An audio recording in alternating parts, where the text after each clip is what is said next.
ज्ञानतिमिरान्धस्य ज्ञानञ्जनशलाकया चक्षुरुन्मीलितं येन तस्मै श्रीगुरुवे नमः। नमः विष्णुपादाय कृष्णप्रेष्ठाय भूतले श्रीमते भक्तिवेदान्त स्वामिनिति नामिने। नमस्ते सारस्वते देवे गौरवाणी प्रचारिणे निर्विशेष शून्यवादी पाश्चात्यदेशतारिणे नित्यानंद नमस्तुभ्यं प्रेमानंदप्रदायिने कलौकल्मषनाशाय जानवापतये नमः। नमो महावदन्याय कृष्णप्रेमप्रदायते कृष्णाय कृष्णचैतन्य नामने गौरतुसे नमः। जय श्री कृष्ण चैतन्य प्रभु नित्यानंद श्री अद्वैत गदाधर शिवासादि गौर भक्त वृंद। हरे कृष्णा कृष्णा कृष्णा हरे हरे हरे राम राम राम हरे हरे। हरे कृष्णा। सो आप सभी भक्तों का हार्दिक स्वागत है आज के श्रीमद् भगवद गीता की चर्चा में। जो हम लोग चर्चा कर रहे हैं श्रीमद् भगवद गीता चैप्टर 1 और इसका श्लोक संख्या 29। तो अभी जो चर्चा चल रही है, ये अर्जुन अपने सगे संबंधियों को युद्ध क्षेत्र में देखने के पश्चात किस प्रकार से जो है शोकाकुल हो गए, शोक से परिपूर्ण हो गए और उसके कारण क्या क्या वो शारीरिक लक्षण को महसूस कर रहे हैं उसका वर्णन किया जा रहा है। तो 28 नंबर श्लोक में चर्चा किए थे, अर्जुन बोलते हैं दृष्ट्वेमं स्वजनं कृष्ण युयुत्सुं समुपस्थितं सीदन्ति मम गात्राणि मुखं च परिशुष्यति। कि हे कृष्ण, अपने स्वजनों को इस युद्ध क्षेत्र में उपस्थित देख करके युयुत्सुम मतलब फाइटिंग स्पिरिट में देख करके मेरे गात्राणि मतलब शरीर के अंग सीदंती मतलब कांप रहे हैं। पूरा शरीर अर्जुन का कांप रहा है, यानी इतना भयानक आसक्ति के कारण इतना ज्यादा अर्जुन को भय लगने लग गया कि शरीर के अंग अंग कांप रहे थे। और मुखम च परिशुष्यते, मुंह भी सूखा जा रहा है। और प्रभाषी तात्पर्य में लिखते हैं कि इससे हम ये भी समझ सकते हैं, हालांकि यहाँ पे वर्णन नहीं है कि अर्जुन जो है रो रहे हैं, लेकिन ये समझा जा सकता है कि न केवल मुंह सूख रहा है और शरीर कांप रहा है, बल्कि साथ में आंख से अश्रुधारा भी निकल रही है। तो ये भी अर्जुन महसूस कर रहे हैं। आगे अर्जुन बोल रहे हैं वेपथुश्च शरीरे में रोमहर्षश्च जायते गांडीवं श्रंसते हस्तात् त्वचैव परिदह्यते। My whole body is trembling. My hair is standing on end. My bow Gandiva is slipping from my hand, and my skin is burning. मेरा पूरा शरीर ट्रेम्बलिंग कांप रहा है। वे पथुष्य शरीर में पिछले श्लोक में बोले सीदंती मम गात्राणि, क्यूवरिंग। सीदंती मतलब क्यूवरिंग, ये भी होता है कांपना। एक एक अंग भी अर्जुन के कांप रहे हैं, पूरा शरीर भी कांप रहा है, कंपित हो रहा है। वे पथुस ट्रेम्बलिंग ओवर द बॉडी।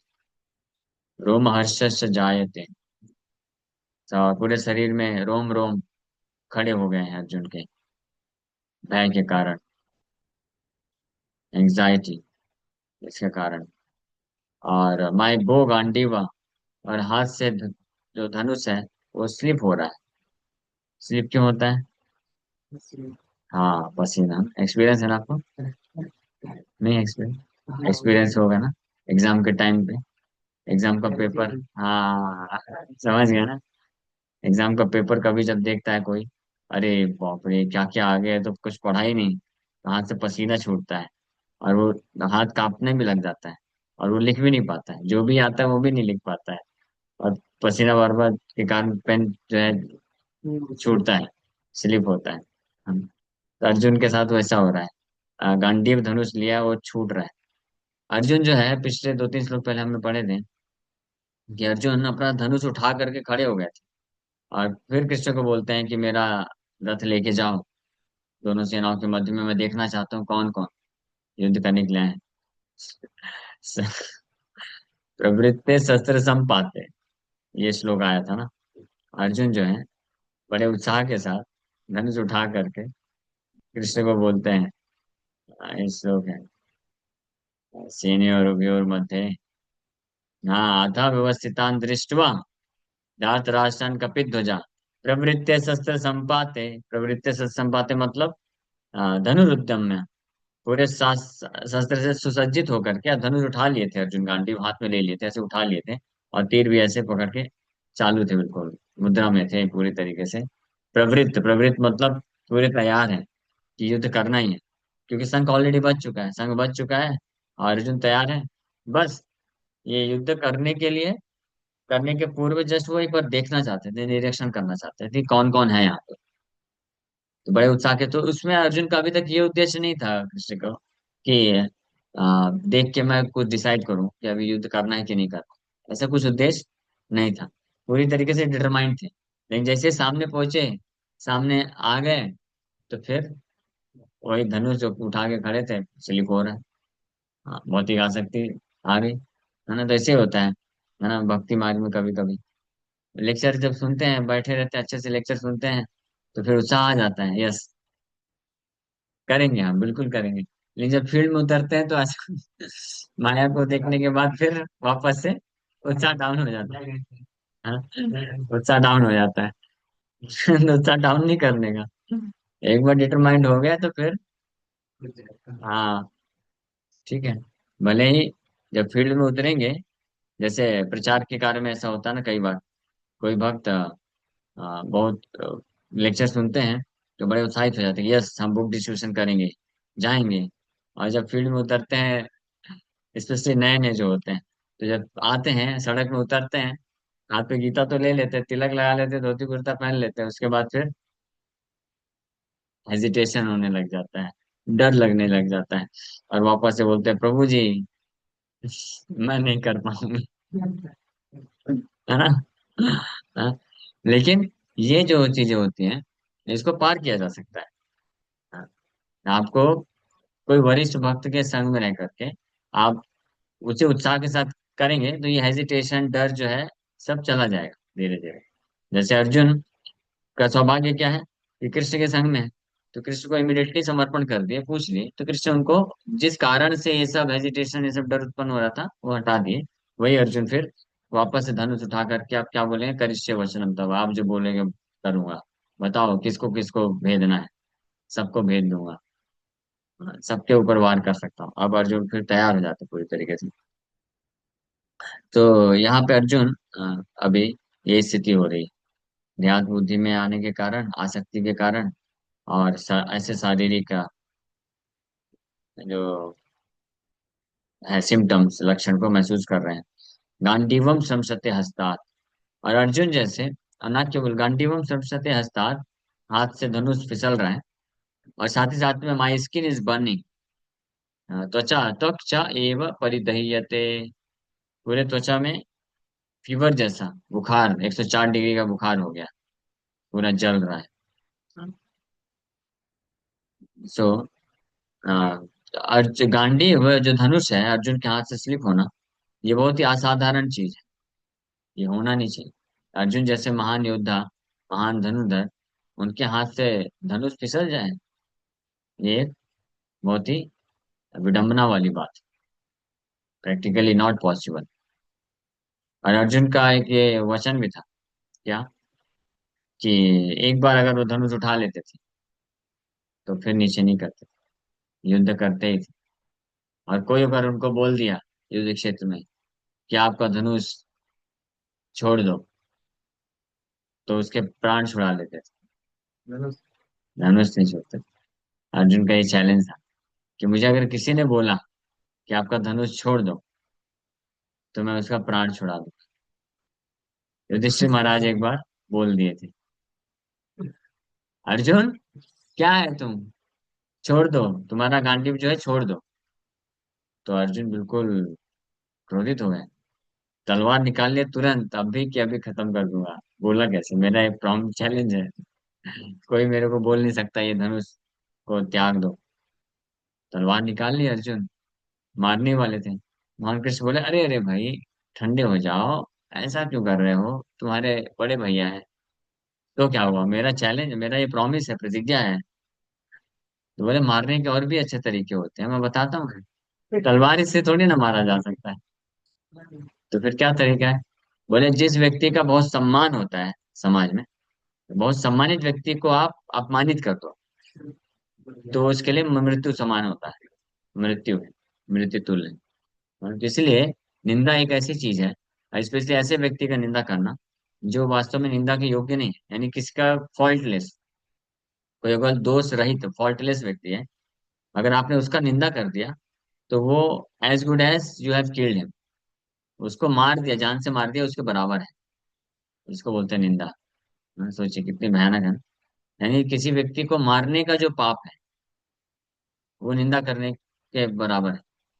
निंदा करते हैं, इसलिए बड़ा सावधान रहना चाहिए। किसी का निंदा नहीं करना चाहिए, किसी की जो ख्याति है वो नष्ट नहीं करना चाहिए।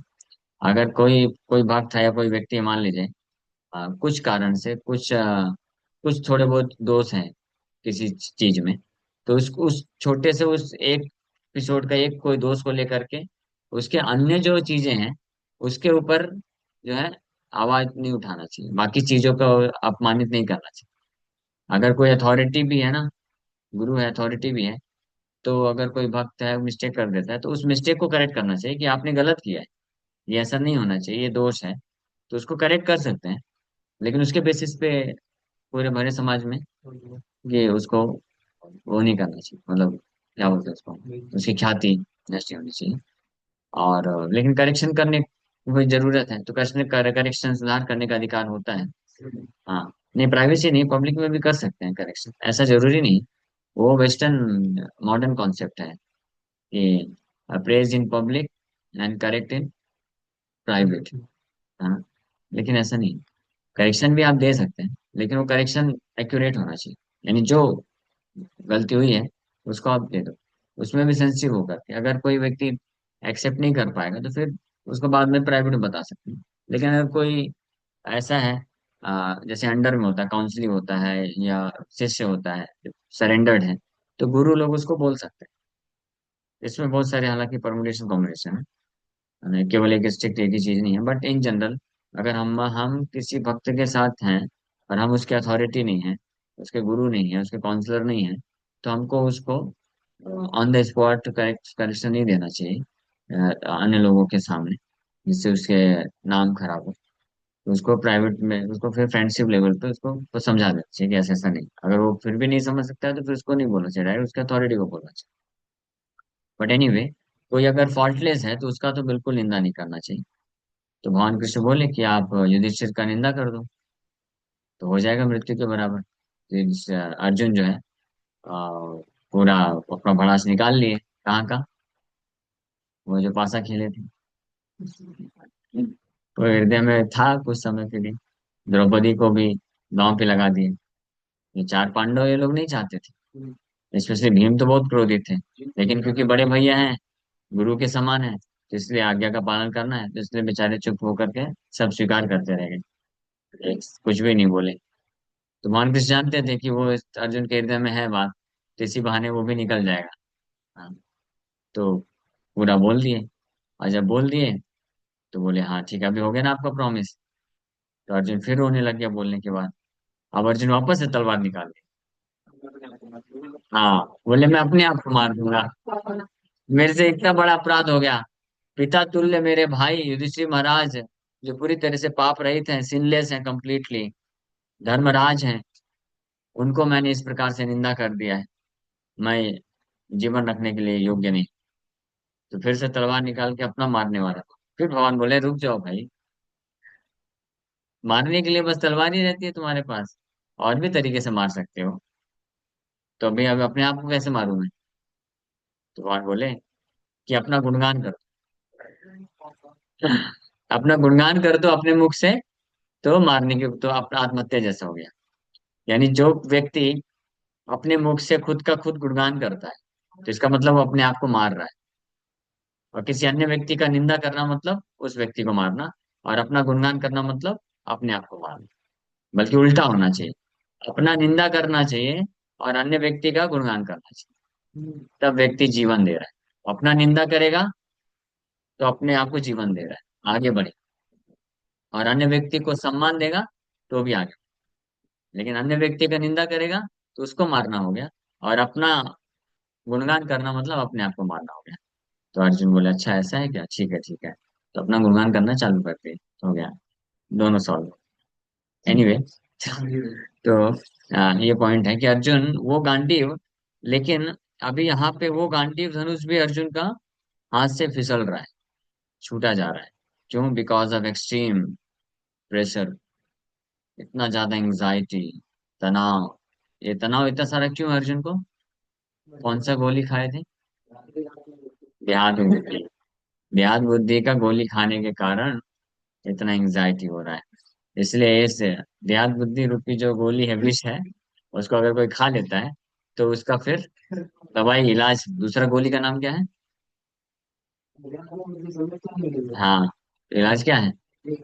कुमति महरदा विद्ययाय चरण रति परमासमे अस्तु। सुने हैं विश्व विश्व स्तुति? हाँ, भीष्म पितामह बोलते हैं। हाँ, स्व व्यव व्यवसित कृतना मुखम निरीक्ष्य निरीक्ष्य स्वजन वधाद विमुख, स्वजन स्वजन वधात स्वजन वधात विमुखस्य। श्लोक कौन सा है?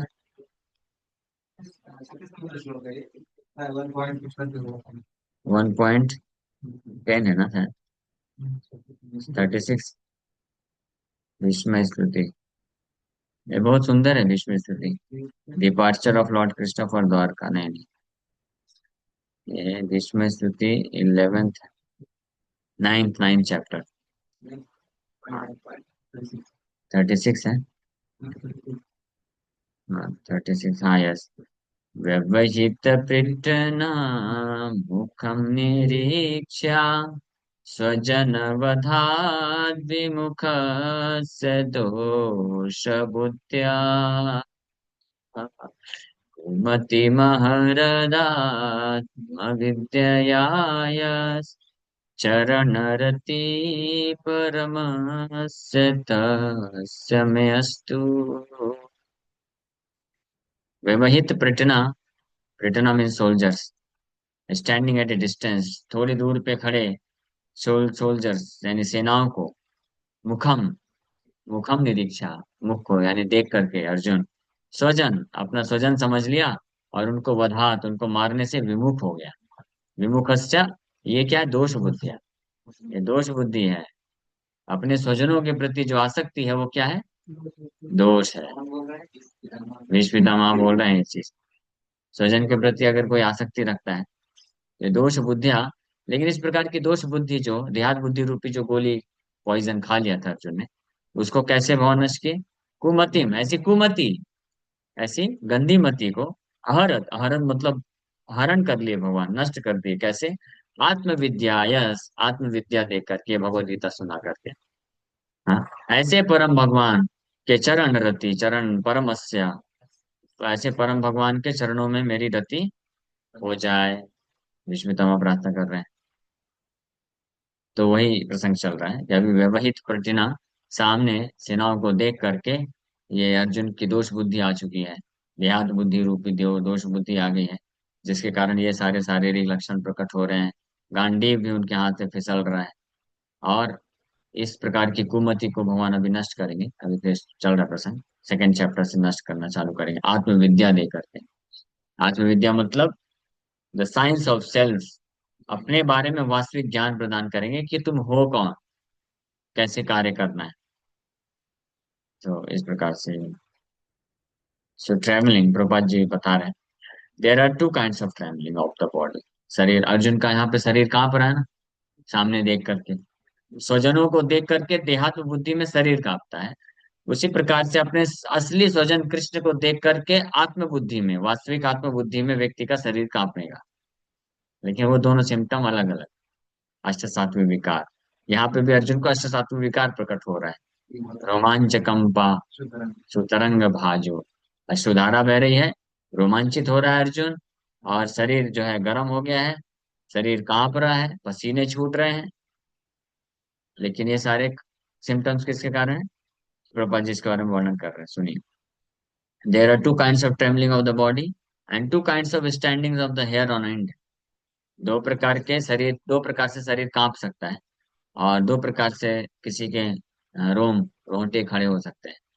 सच phenomena occur either in great spiritual ecstasy, या तो कोई बहुत ही दिव्य महान आध्यात्मिक भाव उत्पन्न हो गया हो कृष्ण के भक्ति में, या out of great fear under material conditions, या बहुत ही ज्यादा भौतिक रूप से भौतिक स्थितियों में पड़ने के कारण जो भयानक बहुत ज्यादा तीव्र भय उत्पन्न हो जाता है। There is no fear in transcendental realization, आध्यात्मिक साक्षात्कार में कोई फियर नहीं होता। इसलिए जो आध्यात्मिक साक्षात्कार में जब इस प्रकार के सिम्टम्स प्रकट होते हैं, अष्ट सात्विक विकार जिसको बोला जाता है, शरीर कांपने लग जाता है, रोटे खड़े हो जाते हैं, तो वो डर के कारण नहीं होता है। लेकिन Arjuna symptoms in this situation are out of material fear, fear namely loss of life. Arjun को जो यहाँ पे ये सब सामना करना पड़ रहा है, ये किसके कारण? भौतिक भय के कारण हो रहा है। और वो भौतिक भय क्या हो रहा है? लॉस ऑफ लाइफ, कि मैं इन लोगों को खो दूंगा। इस भय के कारण अर्जुन के सारे सिम्टम्स प्रकट हो रहे हैं। This is evident from other symptoms also. He became so impatient that his famous bow Gandhi was slipping from his hands, and because his heart was burning within him, he was feeling a burning sensation of the skin. Arjun बोला ना, त्वक चैवा परिदह्यते, उसका पूरा त्वचा जो है गर्म हो गया है। क्यों? त्वचा कैसे गर्म होता है? जब कोई बर्तन मान लीजिए है, आप भट्टी में रखे हैं, तो पूरा बर्तन का किनारे भी गर्म हो जाता है। क्यों? क्योंकि उस बर्तन के हार्ट में आप हीट दे रहे हो, तो उससे पूरा हीट जो है ट्रांसफर हो जाता है पूरे शरीर में। उसी प्रकार से हृदय जब किसी का जलता है, हृदय में बर्निंग सेंसेशन होता है, तो पूरे शरीर में वो ताप प्रकट होने लग जाता है। मन, मन से शरीर का कनेक्शन है ना? मन अगर किसी का विचलित है, भयभीत है, तो उसके कारण व्यक्ति जो है ऐसे भयभीत मन के कारण शरीर में भी वो सिम्टम्स प्रकट होते हैं, स्पेशली फेस में, चेहरे। इसलिए बोलते हैं ना, face is the index of mind. मन का इंडेक्स है, मतलब आप फेस से पढ़ सकते हो कि मन में क्या स्थिति चल रही है, फेस को देख करके, है ना? जैसे आप लोग जब सामने बैठते हो ना, मेरे को लेक्चर देना आसान होता है, क्योंकि फेस से मैं पढ़ लेता हूँ। अभी ऑनलाइन वालों को तो पता नहीं चलता ऑनलाइन में क्या चल रहा है, तो इसलिए ऑफलाइन बेस्ट बेटर होता है। ऑनलाइन में तो बस क्या, बस जो श्लोक है उसी में बोलना है, कुछ कुछ थ्योरी हो जाती है। नहीं, जब सामने बैठा होता है भक्त, तो समझ में आता है, अच्छा इसके फेस में भी ये चल रहा है, तो मन में ये बात चल रही है। वो आप छुपा नहीं सकते हैं, क्योंकि face is index of mind. वो ऐसा आएगा ही आएगा नेचुरली। हाँ, पता चल जाता है। So all this are due to a material conception of life. Prabhupada ji लिख रहे हैं कि ये सब अर्जुन क्यों एक्सपीरियंस कर रहे हैं? Because of material conception of life. What is material conception of life? To think oneself to be this body. भौतिक चेतना के कारण अर्जुन के सारे अनुभूतियां हो रही हैं। भौतिक चेतना मतलब अपने आप को शरीर समझना, और शरीर से संबंधित फिर सब सोचना। तो एक बहुत महत्वपूर्ण चीज यहाँ पे पता चल रही है कि जब कोई भौतिक चेतना से प्रभावित होता है, देहात बुद्धि में जब कोई व्यक्ति होता है, तो उसके कारण जो आसक्तियां होती हैं, जो आ सकती हैं बड़ी तीव्रता से हृदय के अंदर, लेकिन जा नहीं पाती है, और वहीं पे इतना ज्यादा बर्निंग सेंसेशन, हृदय को इतना क्या बोलते हैं उसको, जलाते हैं, because of loss, fear of loss, खो जाने का भय के कारण, कि व्यक्ति के इस प्रकार के जो मन की अवस्था होती है, उसके कारण शरीर पे भी प्रभाव पड़ता है। आपको मालूम है, ऐसे ऐसे उदाहरण है, मेरे को कोई बताया, मैं पहली बार सुना तो शौक रह गया, कि कोई इतना ज्यादा स्ट्रेस में, इतना तनाव में चला गया किसी चीज को लेकर के, हाँ, कि वो जो है उसको बुखार हो गया, और 15 दिन तक हॉस्पिटल में एडमिट रहा वो। सोचिए, इतना बुखार, तीव्र बुखार, डॉक्टर भी परेशान है, वो सब ब्लड टेस्ट कर लिया, सब कुछ हो गया, उनको पता ही नहीं चल रहा कि बीमारी क्या हुई है, 15 दिन से बुखार जा ही नहीं रहा है। फिर ऐसे जब 2-3 हफ्ते निकल गए, धीरे धीरे जब उनका डिप्रेशन, स्ट्रेस, तनाव कम हुआ, तब वो वापस अपने आप बुखार भी कम हो गया, फिर छोड़ दिए। तो डॉक्टर भी नहीं समझ पाए, क्योंकि डॉक्टर गीता नहीं पढ़ा था ना, ये श्लोक पढ़ा होता। इसलिए मेडिकल कॉलेज में एक भगवद गीता का कोर्स भी रखना चाहिए। क्योंकि जब सारे डायग्नोसिस फेल हो जाएंगे तो ये डायग्नोसिस काम आएगा। ब्लड टेस्ट जहाँ पे फेल हो जाएगा, तो हार्ट टेस्ट, गीता का टेस्ट जो अप्लाई करेंगे तो पता चलेगा, अरे इनको तो बहुत स्ट्रेस है, इसलिए सब बुखार आ रहा है। इनको क्या करिए, आत्मविद्या का ज्ञान दीजिए। जब आत्मविद्या का ज्ञान मिलेगा, तो उसको जो देहात बुद्धि के कारण जो इतना स्ट्रेस आ रहा है, जिसके कारण बुखार चढ़ा हुआ है, तो आत्मविद्या मिलेगा तो समझ जाएगा ये सब भौतिक है, ये सब टेम्परेरी है, आता जाता रहता है, इतना क्यों टेंशन लेना। तो अपने आप मुक्त हो जाएगा। तो ऐसे 15-20 दिन का जो 50,000 रुपये खर्चा किया था वो बच जाता। वो भक्त को मैं वही बोला कि आप पहले गीता पढ़ लेते तो 50,000 रुपये नहीं फूकना पड़ता आपको। 15। हाँ, अभी भक्त हैं, अच्छे भक्त हैं, लेकिन पहले की बात बता रहे थे वो। तो अच्छे, और किसी भी हॉस्पिटल, अच्छे हॉस्पिटल में अगर कोई एडमिट हो जाता है 15-20 दिन के लिए, तो आराम से 50, 60, 70 हजार चला जाता है। सोचिए। तो ये 250 रुपये का गीता ले लेते तो बच जाता ना इतना सारा पैसा। ठीक है, तो आप बता सकते हैं लोगों को ये, कि मेंटल प्रॉब्लम के कारण जो आपको खर्चा होगा, ज्यादा खर्चा होगा। हाँ, तो आप ये गीता पढ़िए, आपका मेंटल प्रॉब्लम दूर हो जाएगा, आत्मविद्या मिल जाएगी, देहात बुद्धि से मुक्त हो जाएंगे, तो सारे डिप्रेशन वगैरह से आप निकल जाएंगे।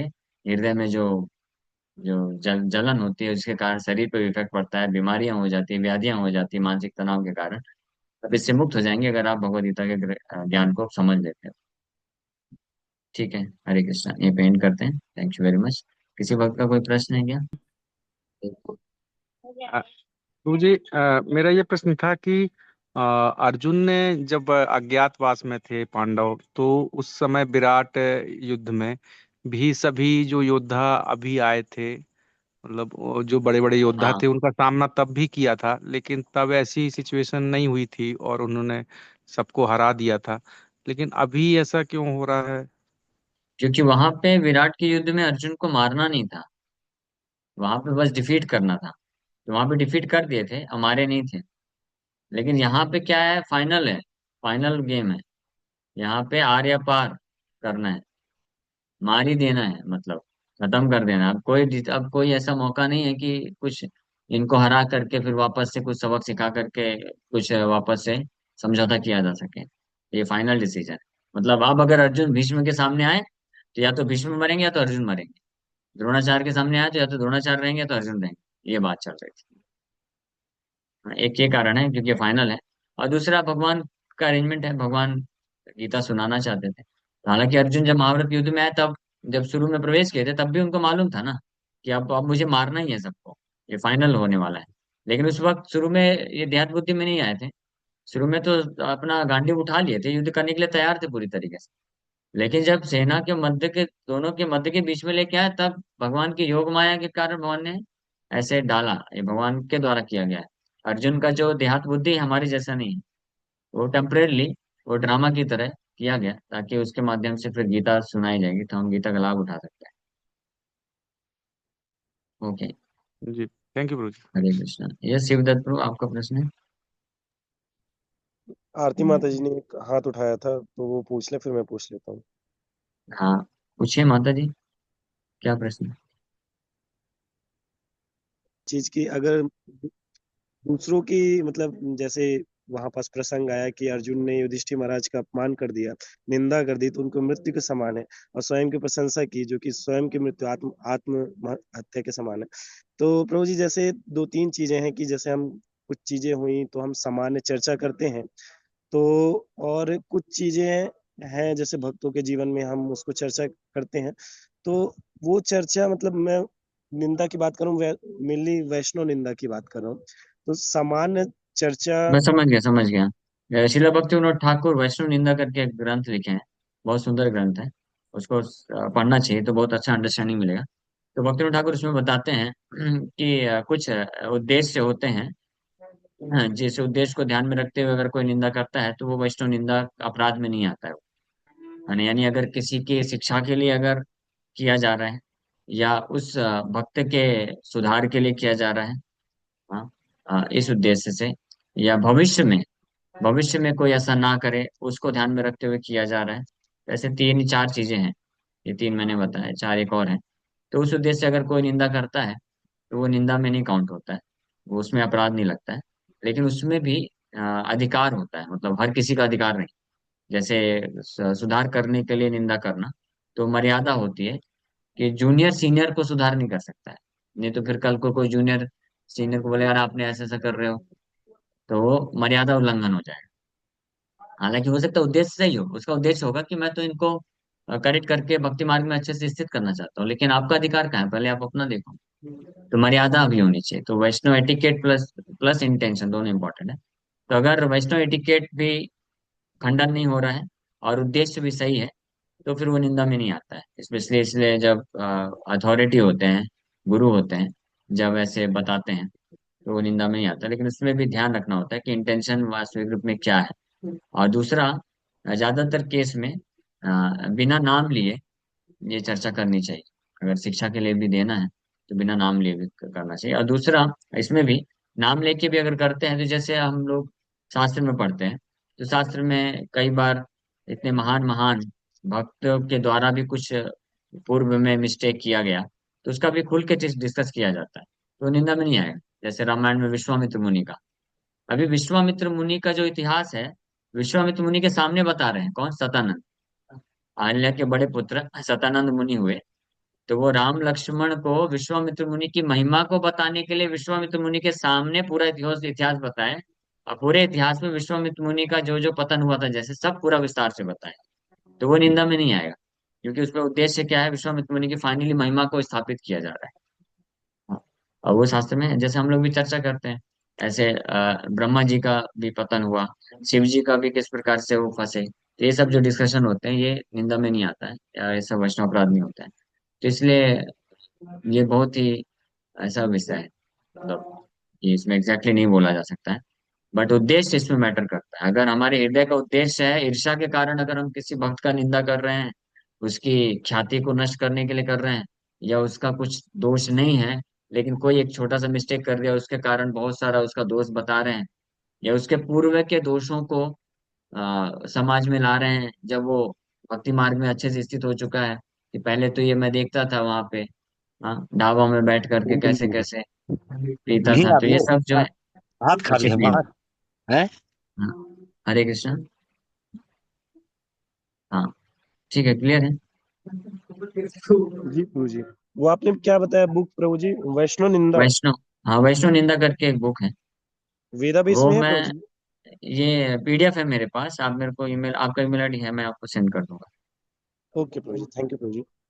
हरे हरे कृष्णा, और कृष्ण। किसी भक्त को कोई प्रश्न है तो पूछ ले, अन्यथा फिर यहीं पास कथा को विराम दे। हरे कृष्ण।